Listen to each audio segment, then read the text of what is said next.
Oh my god, I can't believe how excited I am to be walking Oso again. We were doing so well and then we had that setback of his spinal infection.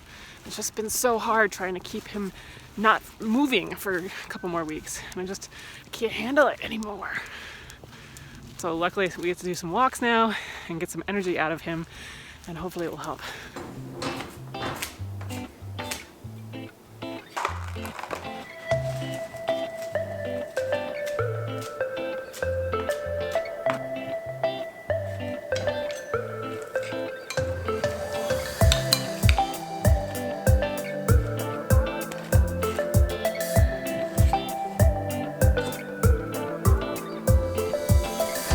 So for lunch today, I made this kind of leftoverish kind of bowl. It's arugula, carrots, cilantro, fresh mint, and then I've been experimenting with cooking frozen ground pork in the Instant Pot, and I'll probably have a blog post about that out on Monday. But so I had some just basically plain ground pork that's been cooked. So I added some sun butter, rice vinegar, coconut aminos, sesame oil, and salt and ground ginger into it, and just mix it all up after I heated it up in the microwave. And so that's just my meal. It's nothing too exciting, but it looks very good.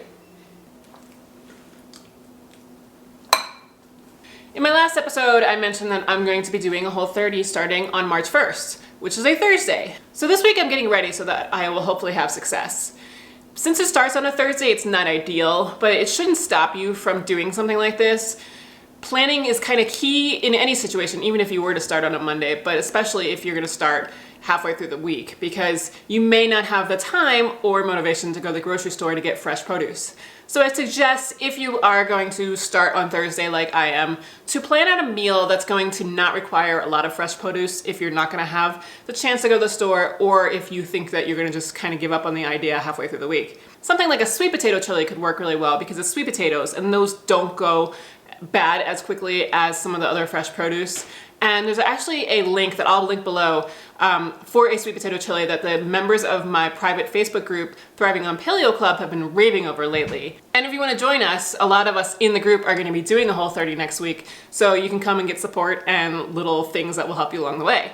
Another thing I'm doing is I'm getting meal ideas ready for meal planning. I'm not actually doing the meal planning and putting it in certain spots just yet. I will probably do that this weekend, but right now I'm just getting the meal ideas and the recipes and everything gathered out of the internet and out of cookbooks and just places I have lying around in my head and all these different things. And I'm just getting them down so that way I have a whole entire database, if you will, of meals to choose from.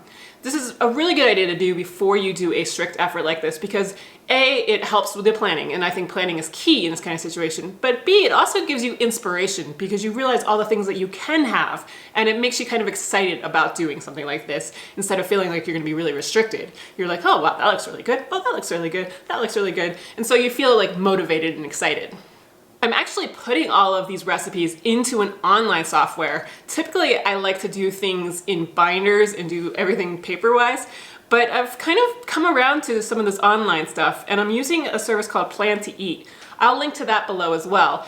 And if you go through my link and become a friend of mine, I guess it is, I'll put the instructions below on how to do that, then you'll have access to my whole entire database of recipes that I've already compiled as well. It's really cool software because you have all the recipes laid out and you can search by tags, so like look by Whole30 or look by dairy free or by pork recipes, chicken recipes, dinner, lunch, breakfast, you know, things like that, and you can just tag them whatever tags you want.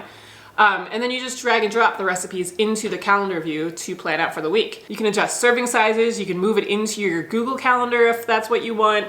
There's just a lot of different things and it seems to be pretty flexible, and I'm enjoying it, using it so far. I may actually become an online recipe planner convert, who knows?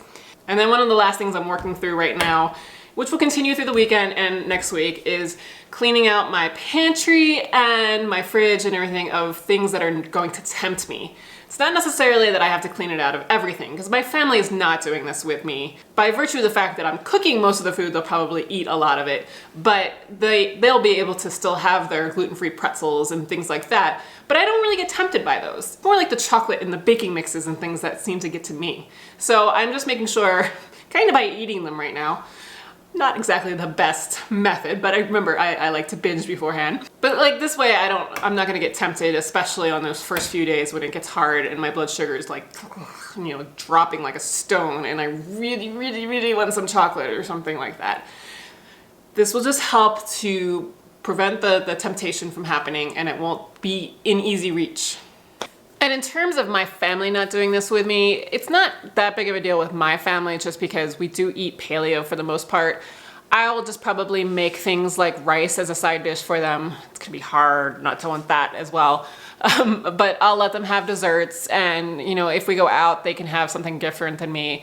It's not gonna be that big of a deal for me. But I may actually do an order with Paleo on the go because they do have Whole30 compliant meals that they'll ship to me frozen, and I'll get them like, they're not cheap, but I like to do it when I'm doing stuff like this because then I'll have several meals that are in the freezer waiting for me in case my family decides that they want to do something like eat out at a fast food restaurant, or you know, do something that I can't do during these 30 days. At least I have those emergency backup meals in there. So I'll put the link for that below as well if you are interested in doing something like Paleo on the go. I believe Blue Apron's also doing Whole30 meals now too, but I think you have to prep those yourself, whereas the Paleo on the go is just, it's pre-done meals all the way done. All you have to do is put them on the stove or in the microwave to heat them up. So they're basically just freezer meals that you can eat in an emergency, or if you don't want to have to make two whole entire different meals for you and your family, some nights you can just have an easy meal for you and then make them a meal or something like that.